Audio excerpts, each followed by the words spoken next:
Hey everyone, कैसे हैं आप सब। आई होप आप सब लोग बढ़िया कर रहे होंगे। तो आज अपन लोग प्रॉब्लम सॉल्व करने जा रहे minimum repeat to make string substring, जो कि अपना एक मीडियम लेवल का प्रॉब्लम है। Given a two strings s1 and s2, written a minimum number of times s1 has to be repeated such that s2 is a substring of it. If s2 can never be a substring, then return -1। तो ना अपने को दो string दिया रहेगा s1 और s2। अपने को बताना है S1 को कितने मिनिमम टाइम्स को रिपीट करे सच दैट वो S1 ना S2 का एक सबस्ट्रिंग बन सके, सच दैट S2 का सबस्ट्रिंग अपने को S1 से निकल सके, है ना। लेकिन अगर किसी भी सिचुएशन में अपने को सबस्ट्रिंग नहीं मिल पाया तो अपन रिटर्न कर देंगे -1। और अपने को नोट में दिया है कि both the string contents only lower case letters. तो ये है अपना इज अ प्रॉब्लम डिस्क्रिप्शन, है ना। तो इसको एग्जाम्पल से और अच्छे से समझते हैं। तो अपने को इनपुट में S1 दिए ww और S2 दिए www। तो इसका आउटपुट है 2। कैसे? Repeating S1 two times, that is upon ww को और एक बार रिपीट करें तो हो जाएगा www। S2 is a substring of it. अभी इसमें से अपन स्टार्टिंग के 3 पार्ट्स को कंसिडर करें तो ये तो www के बराबर हो रहा है ना। तो अपन को इसको दो बार रिपीट करना पड़ा। तो एग्जाम्पल 2 के लिए मैं ना जूम कर लेता हूँ। तो अपने को S1 दिया है ABCD, S2 दिया है CD ABCD AB। तो इसका आउटपुट है 3 कि ना अपन ABCD को 3 टाइम्स रिपीट करें।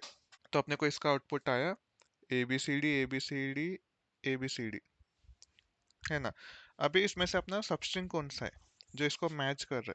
अगर अपन यहाँ से लेकर यहाँ तक को कंसिडर करें तो ये तो वही आ रहा है ना अपना स्ट्रिंग S2। तो इसलिए अपन इसको 3 बार रिपीट करने पे अपने को सबस्ट्रिंग मिला कि S2 is a substring of it. और वही अपने को एग्जाम्पल 3 में अपने को S1 दिया है AB और S2 दिया है CAB, और इसका आउटपुट है -1। क्यों? क्योंकि अपन जितने बार भी AB को रिपीट करें अपने को C कैरेक्टर कभी मिल ही नहीं सकता, है ना। तो अपन यहीं पे रिटर्न कर दिए -1। तो प्रॉब्लम एग्जाम्पल समझ लिए अपन लोग, प्रॉब्लम डिस्क्रिप्शन समझ लिए, है ना। अभी आइए इसमें से कुछ ऑब्जर्वेशंस निकालते हैं। तो यहाँ पे ना मैंने 3 एग्जाम्पल्स को कंसिडर करा है, और ये 3 एग्जाम्पल्स से अपन अपने सारे ऑब्जर्वेशंस निकालने की कोशिश करते हैं। तो सबसे पहले एग्जाम्पल 1 पे बढ़ते हैं। अपने को एग्जाम्पल 1 में S1 है ww और S2 है www। तो अपन क्या करेंगे, पहले ना S1 का एक रेफरेंस स्टोर करके रखेंगे, सपोज टेम्प में।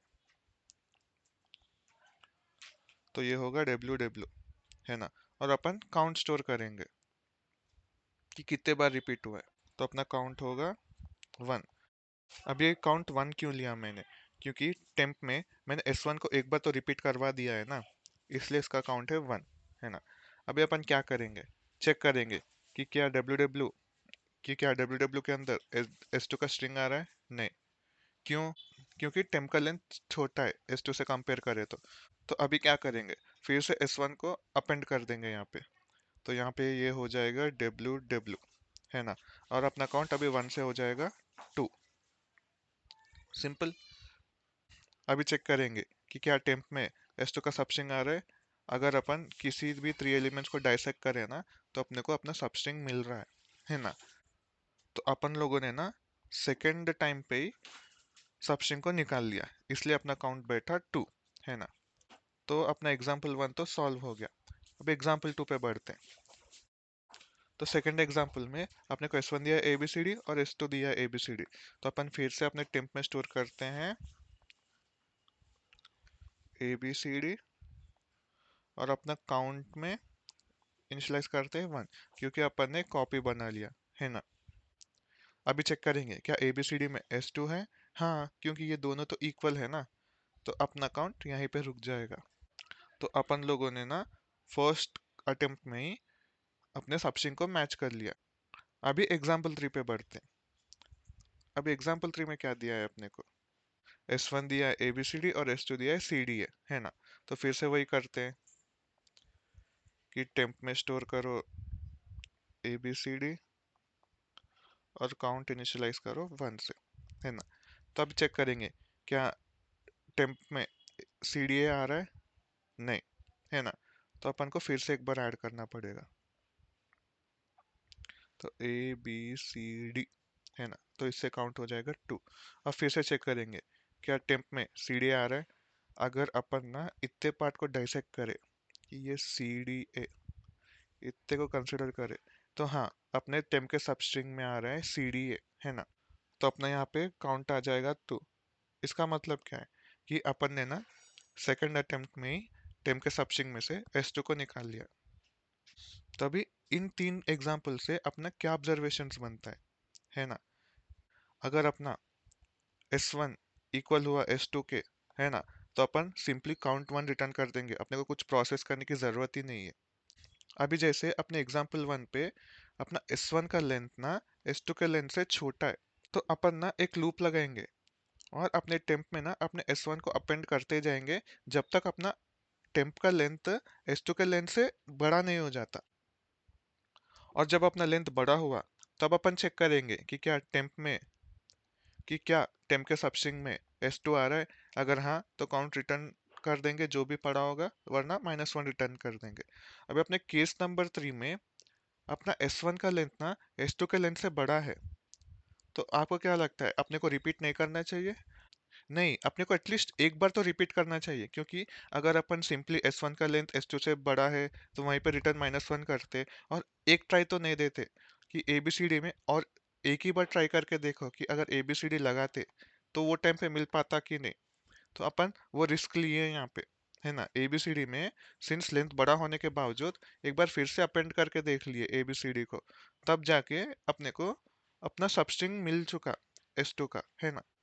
तो यहाँ पे अपन अपने मेन पॉइंट्स लिख लेते हैं कि if S1 equals to S2, कि S1 इक्वल है S2 के, तो रिटर्न कर दो 1, है ना, कि अपने को आगे जाके प्रोसेस करने की जरूरत नहीं है। अभी अपना सेकंड पॉइंट क्या है, सबसे पहले तो एक टेम्पररी वेरिएबल में स्टोर कर लो S1 का रेफरेंस, है ना। उसके बाद चेक करो जब तक टेम्प का लेंथ छोटा है S2 के लेंथ से, तब तक अपन एक लूप लगाएंगे। तो ये अपना while लूप होगा, है ना। तो यहाँ पे अपन टेम्प में अपेंड करते जाएंगे S2 को और चेक करेंगे कि टेम्प के सबस्ट्रिंग में S2 आ रहा है कि नहीं। अगर आ रहा है तो यहाँ पर भी अपन रिटर्न कर देंगे 1। तो ये तो हो गया अपना केस नंबर 2। अभी केस नंबर 3 में क्या होगा कि जैसे अपन एग्जाम्पल 3 में देखे कि अपना लेंथ टेम्प का लेंथ बड़ा होगा S2 के लेंथ से, तो ये कभी इसके अंदर घुसेगा नहीं। स्टिल अपन एक रिस्क ले लेते हैं कि टेम्प में स्टिल एक बार ऐड करके देखो S1 को। सॉरी, यहाँ पर भी S1 आएगा, और ये ऐड करने के बाद यहाँ पे भी चेक कर लो कि इफ टेम्प के सबस्ट्रिंग में आ रहा है क्या S2। अगर हाँ, तो यहाँ पे रिटर्न कर देंगे काउंट अपना, जो भी अपन यहाँ ऊपर डिक्लेयर करे रहेंगे, है ना। और यहाँ पर भी अपना काउंट होगा, यहाँ मैं 1 लिखा, है ना। तो ये भी अपना इफ कंडीशन है।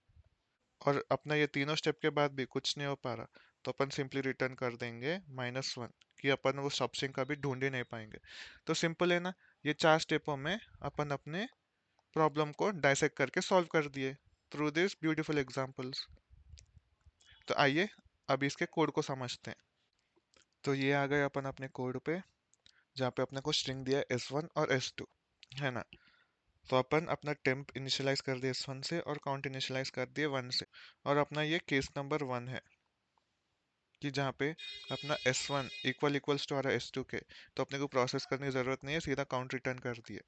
अभी अपन बढ़ते हैं अपने स्टेप नंबर 2 पे। स्टेप नंबर 2 पे अपन क्या कर रहे थे कि जब तक अपना टेम्प का साइज लेस है S2 के साइज से, अपन टेम्प में S1 अपेंड करते जा रहे और काउंट को इंक्रीमेंट करते जा रहे। एंड एट एनी मोमेंट अपने को टेम्प के अंदर S2 का सबस्ट्रिंग मिल गया, अपन C++ में ऐसा ढूंढते हैं, तो अपन उसी इंस्टेंट पे रिटर्न कर दे रहे हैं काउंट को। लेकिन कोई ऐसा केस आया जहाँ पे अपना टेम्प का साइज बड़ा है S2 के साइज से, तो ये कभी वाइल लूप के अंदर घुसेगा ही नहीं। तो यहाँ पे अपन अपना केस नंबर 3 एग्जीक्यूट कर रहे कि एटलीस्ट एक बार तो अपेंड करके देख लो, है ना। तो अपन टेम्प के अंदर ऐड कर दे S1 और काउंट को फिर से एक बार बढ़ा दिए, है ना। और चेक कर रहे कि अभी तो भी मिल पा रहा है क्या, कि अगर अभी तो भी मिल पा रहा है तो अपन रिटर्न कर दे रहे काउंट, स्टिल नहीं मिल पा रहा तो अपन यहाँ पे रिटर्न कर दे रहे -1, जो कि अपना स्टेप नंबर 4 था। तो सिंपल ना। तो अपन इजीली अपने 4 स्टेप प्रोसेस से प्रॉब्लम को सॉल्व कर दिए। तो अब इसका टाइम कॉम्प्लेक्सिटी क्या होगा, है ना। तो यहाँ पे ना अपन एक वाइल लूप लगा रहे हैं, जब तक अपना टेम्प का साइज छोटा है S2 के साइज से, तो ये अप्रोक्स चलेगा O ऑफ n तक, है ना। फिर O ऑफ n के अंदर अपन टेम्प के अंदर S2 का सबस्ट्रिंग फाइंड कर रहे हैं, है ना। तो ये भी होगा O ऑफ n के बराबर, है ना। और बाकी तो ये normal O of n loop चल रहा है क्योंकि यहाँ भी फाइंड लगा रहे हैं, तो इसका ओवरऑल टाइम कॉम्प्लेक्सिटी अपना होगा O ऑफ n स्क्वायर, है ना। तो अभी अपना स्पेस कॉम्प्लेक्सिटी क्या होगा, सिंस अपन यहाँ पे एक टेम्प वेरिएबल ले रहे जिसमें अपन एवरी टाइम S1 को अपेंड करते जा रहे, तो वर्स्ट केस सिनेरियो में ये जब तक अपना S2 के बराबर नहीं हो जाता ऐड होते जाएगा, है ना। तो अपना यहाँ पे स्पेस कॉम्प्लेक्सिटी होगा अप्रॉक्स O ऑफ n, है ना।